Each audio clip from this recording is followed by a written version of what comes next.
En la escuela nos han pintado a las figuras históricas como personajes heroicos y sin fallas. Pero ¿qué pasa cuando los crímenes de estos son omitidos o ocultados creando un ídolo falso? Por eso el día de hoy te muestro 7 figuras mexicanas que no son lo que piensas. Número 7. Francisco Jorge Stanley Albaitero, mejor conocido en el medio artístico nacional como Paco Stanley, nació el 3 de julio de 1942 en la Ciudad de México y murió acribillado el 7 de junio de 1999 a los 56 años de edad afuera del restaurante, El Charco de las Ranas.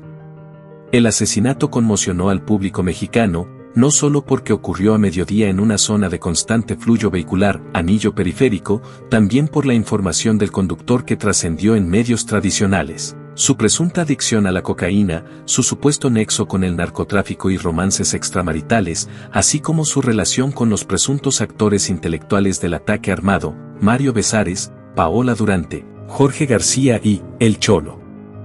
Tras la muerte de Paco Stanley, las autoridades dieron a conocer que dio positivo a consumo de cocaína, un dato que fue confirmado por otro gran amigo del conductor, el músico y actor, Benito Castro. A raíz de esto, comenzó a correr información sobre el supuesto vínculo del presentador con células del narcotráfico, específicamente con Amado Carrillo, el Señor de los Cielos. Esto dio pie a que se comenzara a especular sobre supuestos negocios en conjunto o un acuerdo de prestanombres para adquirir propiedades en CDMX. Tras la muerte del narcotraficante, otros integrantes del cártel habrían reclamado los supuestos negocios y Paco habría entregado todo, pero por alguna razón, lo asesinaron. Tras aproximadamente un año y medio de investigaciones, Paola Durante, Mario Besares y El Cholo recuperaron su libertad por falta de pruebas en su contra.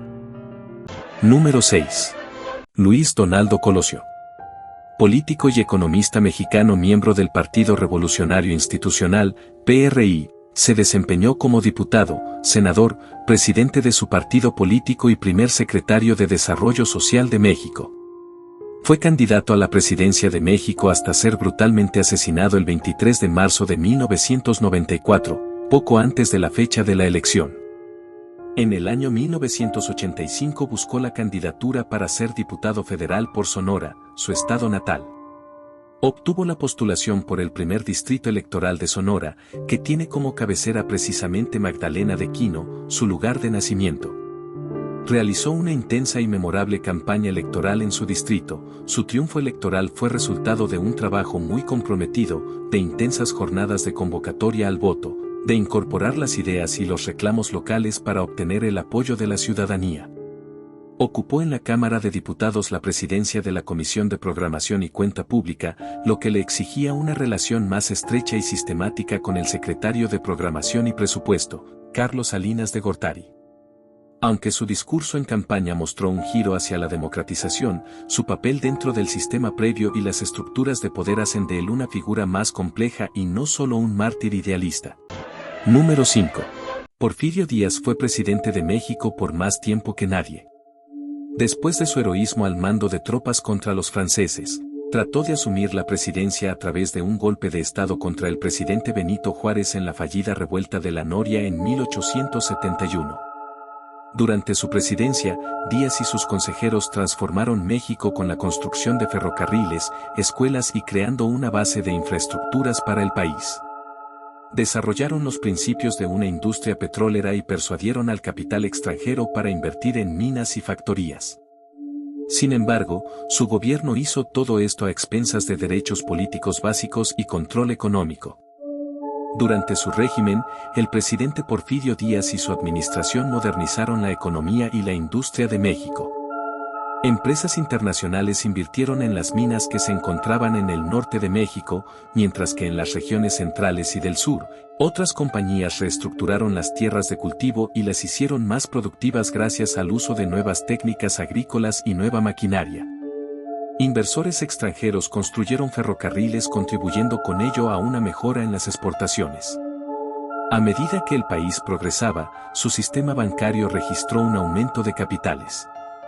México pudo pagar su deuda internacional y reconstruir su infraestructura. Aunque su régimen fue autoritario y reprimió a la oposición, Díaz también impulsó el desarrollo económico y la modernización de México. Su mandato fue largo y controversial, y muchos de los avances que promovió tienen un legado mixto. Número 4. Emiliano Zapata es una de las figuras más icónicas de la Revolución Mexicana, conocido principalmente por su lucha en defensa de los derechos agrarios y de los campesinos. Sin embargo, como con muchas figuras históricas, su legado está matizado por diversas acciones y decisiones que algunos críticos han señalado como problemáticas. Zapata y sus fuerzas llevaron a cabo ejecuciones sumarias de personas que eran consideradas traidoras a la causa zapatista o simpatizantes del régimen opresor.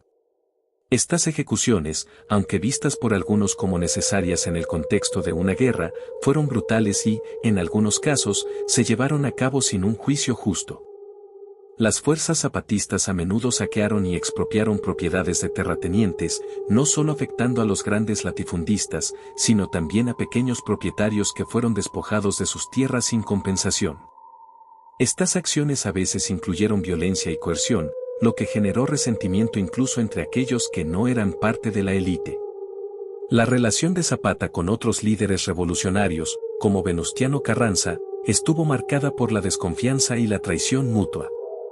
Estos conflictos internos debilitaron la causa revolucionaria en general y llevaron a divisiones que complicaron el proceso de paz y la implementación de reformas. Aunque la mayor parte de las acciones violentas de Zapata estaban dirigidas contra fuerzas militares y terratenientes, hubo incidentes en los que poblaciones civiles sufrieron a manos de los zapatistas, ya sea por sospechas de traición o simplemente como daño colateral de la guerra. Número 3. Benito Juárez es una de las figuras más veneradas en la historia de México, conocido como el Benemérito de las Américas por su defensa de la soberanía nacional y sus reformas liberales.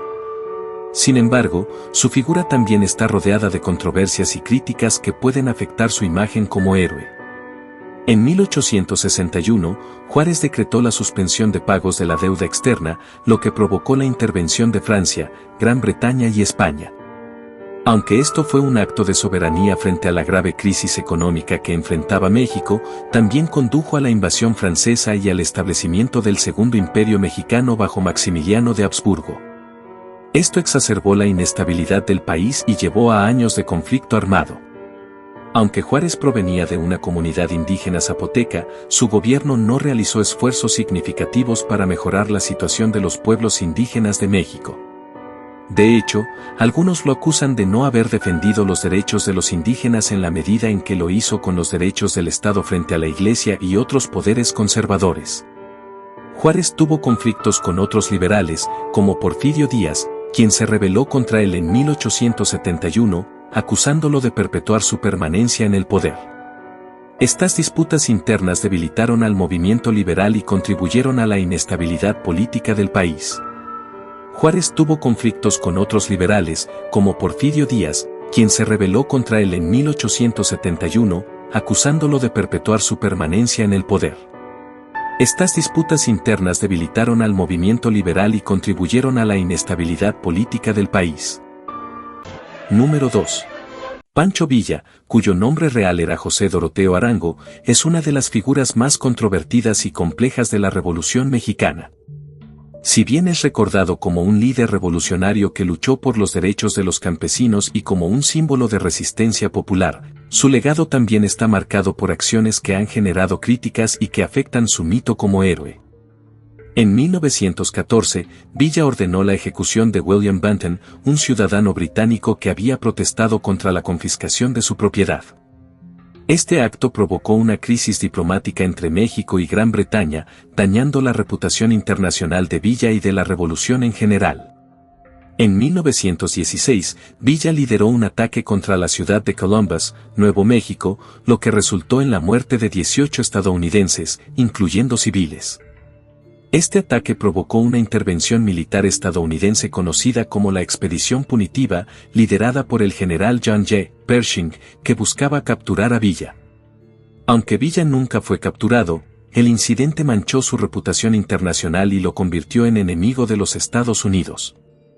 En el Museo de Francisco Villa, anteriormente la Casa de Luz Corral, se exhibe una inquietante reliquia, la montura de Pancho Villa, supuestamente forrada con la piel de un chino. La leyenda cuenta que los ojos del chino se pueden ver en la cabeza de la silla. Según la tradición oral, La piel fue retirada mientras el hombre aún estaba vivo.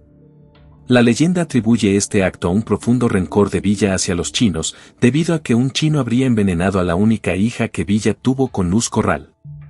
Por esta razón, se dice que Villa mataba a cualquier chino que se cruzara en su camino. Esta perturbadora historia forma parte de las muchas leyendas que rodean la figura de Pancho Villa, dejando a los visitantes del museo con la imagen de la inquietante silla. Número 1. La Malinche, también conocida como Malintzin, Malinali o Doña Marina, es una figura histórica clave en la conquista de México por parte de los españoles en el siglo XVI. Su papel ha sido objeto de un debate considerable, oscilando entre la traición y la víctima, o incluso como una heroína. En la historia mexicana, la Malinche ha sido vista por muchos como una traidora que ayudó a los españoles a destruir el imperio azteca. Esta percepción negativa la ha convertido en un símbolo de traición en la cultura popular mexicana. Algunos historiadores y críticos modernos argumentan que la Malinche fue una víctima de las circunstancias, obligada a desempeñar un papel en la conquista debido a su situación de esclavitud y la falta de poder de decisión en un contexto dominado por hombres. Malintzin hablaba náhuatl, su lengua materna, y maya, lo que la convirtió en una figura clave cuando fue entregada a Hernán Cortés como esclava. Rápidamente aprendió español y se convirtió en su intérprete, lo que fue crucial para la comunicación entre los españoles y los pueblos indígenas. Además de ser intérprete, la Malinche actuó como consejera estratégica para Cortés, ayudándole a comprender las dinámicas políticas entre los diferentes pueblos indígenas, lo que facilitó las alianzas que permitieron la caída del imperio azteca. Su papel ha sido reevaluado, y muchos historiadores ahora la ven como una figura compleja atrapada en circunstancias difíciles, más que como una simple traidora. Después de estos datos de estos personajes históricos, ¿tú qué opinas? Déjamelo en la caja de comentarios, darle like y comparte si te gustó. Buenas noches.